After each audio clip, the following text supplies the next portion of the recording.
Bonjour, pour une fois n'est pas coutume, je vais vous faire un petit plateau, mais du soir, vous allez pouvoir profiter là, derrière moi, du superbe coucher de soleil que l'on peut admirer à chaque fois qu'il fait beau, ici, depuis Verrier, avec le soleil se couchant derrière le Semnoz. Avant de vous souhaiter un bon week-end, on va passer un très bon moment avec mon invité, c'est Edgar Gros-Piron. Vous savez, c'est quelqu'un de très positif, la preuve, on va discuter ensemble par écran interposé, puisque vous le savez, on peut pas se rencontrer, Edgar étant de Verrier.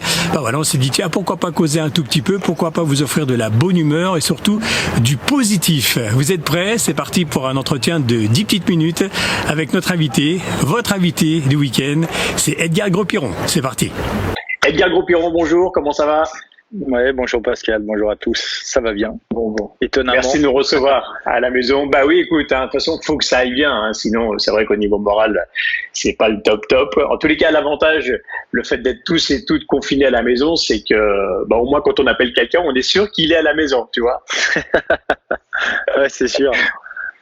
On pourrait même recevoir les recommandés, les colis, là, il n'y a pas de problème, on peut signer, on est là, quoi. Ouais, on est là, ouais. Bon, tu vas bien, c'est l'essentiel. Je te fais un petit coucou sur notre Facebook Verrier Solidaire, parce que on sait que tu es de Verrier comme nous. Et puis, on voulait savoir un peu, avoir de tes nouvelles. Donc, ça va bien, c'est super. Savoir comment est-ce que tu occupais tes journées. C'est pas évident, on n'est pas préparé déjà à être confiné. Non, mais quelque part, c'est un vieux rêve qui se réalise parce que, je sais pas, moi, j'ai l'impression qu'il y a quelque chose qu'on a qui est tellement précieux et qu'on oublie. On en oublie d'ailleurs à quel point il est précieux parce qu'il file à une vitesse dingue, c'est le temps. Et finalement là, on l'a, on se le réapproprie un peu. Je sais pas, moi, il y a un truc que j'adore particulièrement, c'est de me dire tiens, j'ai 10 minutes pour faire pour couper un arbre. Puis en fait, je vais prendre 2 heures pour le faire. Et je trouve que c'est un luxe incroyable. Donc déjà de couper un arbre, c'est un luxe. De pouvoir un peu tailler un jardin, ça veut dire qu'on en a un.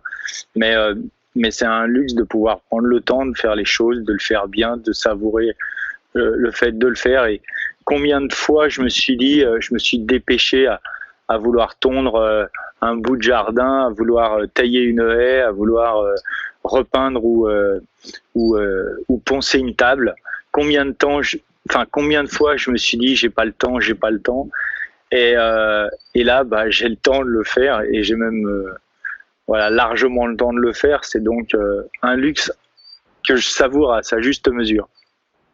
Ouais, c'est quelque chose, je pense que dans la vie de tous les jours, on va vite, on est stressé, on reporte toujours au lendemain ce qu'on veut faire. Et justement, là, on se rend compte qu'avec le temps qu'on a, maintenant, on reporte plus.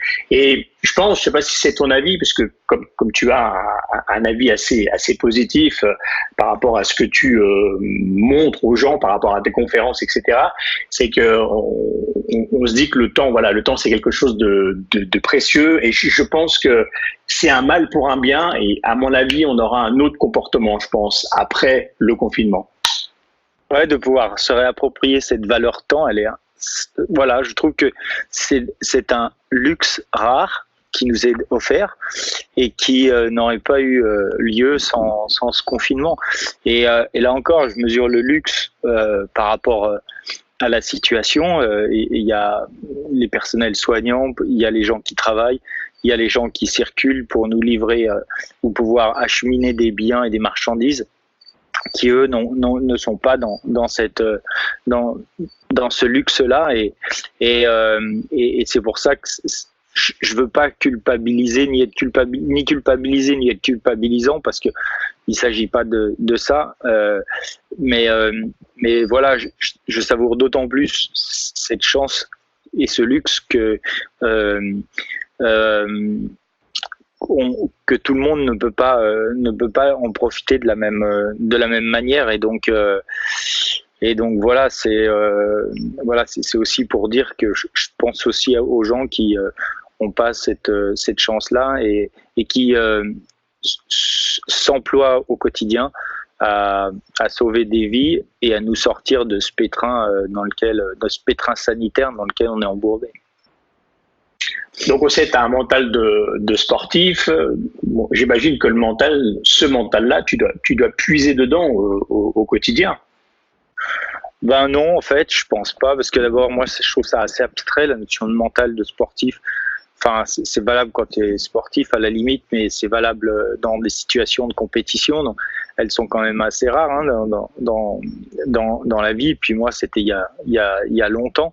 Maintenant, j'ai appris, grâce au sport, à gérer des situations qui pouvaient être complexes d'un point de vue de la pression, où la pression de l'enjeu pouvait être extrêmement lourde, extrêmement difficile à gérer, d'accord, mais c'était un choix. Là, on est dans une situation qui est subie.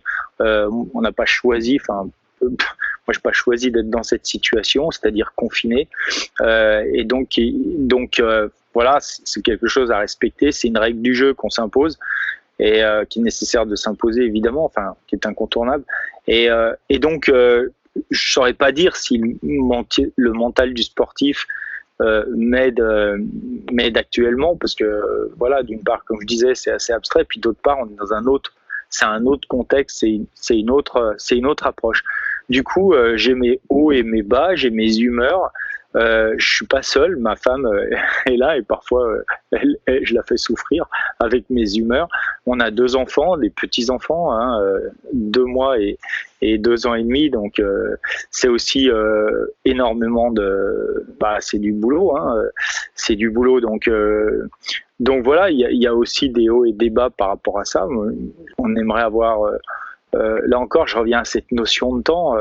On aimerait en avoir encore plus et quelque part, on trouve, moi je trouve dans la situation des plus et il y a aussi des moins hein, aussi. Il y a des choses moins agréables, mais d'une manière générale, je leur dis, j'apprécie le fait d'avoir le temps. J'apprécie aussi quelque part le confinement, c'est-à-dire de ne pas être attiré par l'extérieur, à aller faire des choses, à aller quelque part meubler. Parce que je trouve que la vie, qu'elle soit, ce soit la vie qu'on a pu avoir comme en ce moment, j'ai une approche assez, on va dire, assez basique de la chose. Je pense qu'on passe notre temps à meubler notre vie. Voilà, meubler notre temps avec des choses qui sont plus ou moins constructives, évidemment, mais on va tenter quand même de faire en sorte que ce soit constructif, mais on passe quand même la majeure partie de notre vie à meubler et après c'est un travail, il y a la famille évidemment, hein, il y a tout un tas de choses qui font que aujourd'hui, on continue, voilà, il faut meubler, on continue de meubler quelque part, de la même manière, mais avec d'autres choses, avec d'autres contraintes. Il n'en demeure pas moins que ces contraintes nouvelles nous challenge. Elles nous challenge, il faut trouver des idées, il faut occuper les enfants, faut s'occuper. Moi, je sais que quand j'aurai fini le jardin, je me trouverai d'autres choses à faire, c'est sûr. Il y a toujours les enfants, hein, je parle de mon temps de libre après les enfants, mais quand j'aurai terminé ce qu'il y a à faire à la limite et que j'ai jamais trop eu le temps de faire, faudra trouver d'autres occupations pour meubler ce quotidien qui, voilà. Et quand je dis il y a des moments, il y a des hauts et des bas, il y a des moments où je commence je décompresse, je me dis ouais, allez, je prends le temps là encore. Je pense que les 2 premières semaines, j'étais vachement actif. Puis là, je commence à débrayer un peu. Les journées passent à une vitesse de dingue. Mais c'est pas, voilà. Et puis, je sais pas, j'ai de moins en moins envie qu'il y ait un programme. J'ai de moins en moins envie de me coller les contraintes d'un programme, de me dire tiens à 10h je vais faire du sport, à 15h je vais aller couper des haies, voilà, je au jour le jour. Ouais, je deviens presque un légume quoi. Je me fous au soleil, je me regarde vivre. Là j'ai du bol, les petits font la sieste. Donc c'est un peu les moments où je me lève encore à, je sais pas, 6h du mat. 7 heures avec le changement d'heure, mais ouais, ce matin, j'avais 2 heures pour moi, je me suis posé, j'ai rien fait. C'est tellement, enfin voilà, je trouve ça, voilà, c'est le luxe, on profite de ça, c'est le luxe. Ouais. Est-ce que tu fais un peu de sport quand même au quotidien? Ouais, j'en ai besoin parce que j'ai besoin quand même de me défouler, j'ai quand même une énergie à l'intérieur qu'il faut sortir. Puis mentalement et physiquement, ça fait du bien. Ouais, j'en ai besoin, j'ai besoin de ça, ouais. Donc voilà, quand ça va, j'ai ce qu'il faut à la maison pour pouvoir me défouler. Donc ça va, mais là encore, pas de programme, je le fais quand ça vient. J'aime bien commencer le matin par une séance d'étirement. J'aime bien pendant la sieste des petits avec ma femme faire. On se faisait des séances de méditation où on se fait on se pose comme ça vient. Vraiment, je sais pas, j'ai pas de programme. Je pense que je vais finir. On va finir un peu Cro-Magnon, je pense, dans un mois. Quand il faudra reprendre une vie normale, je pense que ça va être difficile. À mon avis. Ouais. Non, on veut rester comme ça, on veut rester confiné, ça nous convient. En tout cas, c'est bien, c'est génial. Je suis content. Je suis très content d'appeler quelqu'un parce que je suis un peu dans le même cas de figure que toi. Les journées passent très très vite parce que on bosse toute la journée et du coup j'ai un interlocuteur qui est zen et tout va bien, la vie est belle et tout. Ça c'est génial. C'est positif. Moi je dis c'est positif, c'est cool. Oui, en fait, quand on n'a pas le choix, parce qu'il est on peut pas sortir pour aider les gens, on peut pas en fait le seul moyen qu'on a d'aider si on n'a pas un travail qui est en lien pour faire tourner la base, les fondamentaux en fait ou sauver des vies à l'hôpital, si on n'a pas un travail, le seul moyen d'aider, enfin il y a plusieurs moyens d'aider, mais le premier c'est de rester chez soi, le deuxième c'est financièrement si on peut aider, soutenir des associations, des cagnottes qui sont en train de se monter, enfin que moi je vois passer sur le net pour faire pour aider les personnels soignants et tout, c'est les seuls moyens qu'on peut avoir d'aider. Si on n'a pas, moi j'ai un copain qui a une boîte dans le textile, il a mis ses équipes, ses couturières à fabriquer des masques, mais quand on n'a pas ces moyens là, la première chose à faire c'est rester chez soi et puis attendre que ça passe quoi. Écoute, ce sera le mot de la fin. Restez chez vous.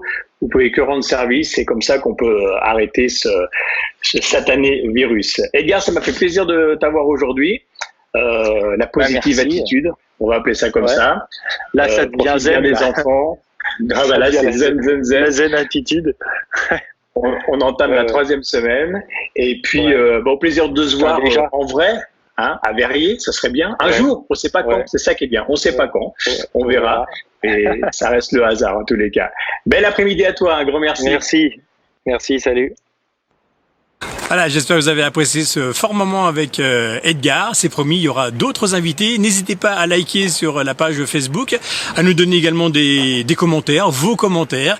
Ils sont bien sûr toujours les bienvenus. Puis si ce style d'interview vous intéresse, vous trouvez ça passionnant, on pourra encore trouver d'autres idées durant tout ce mois d'avril. Excellent week-end et à très très vite sur ce média. Ah, j'oubliais, prenez soin de vous.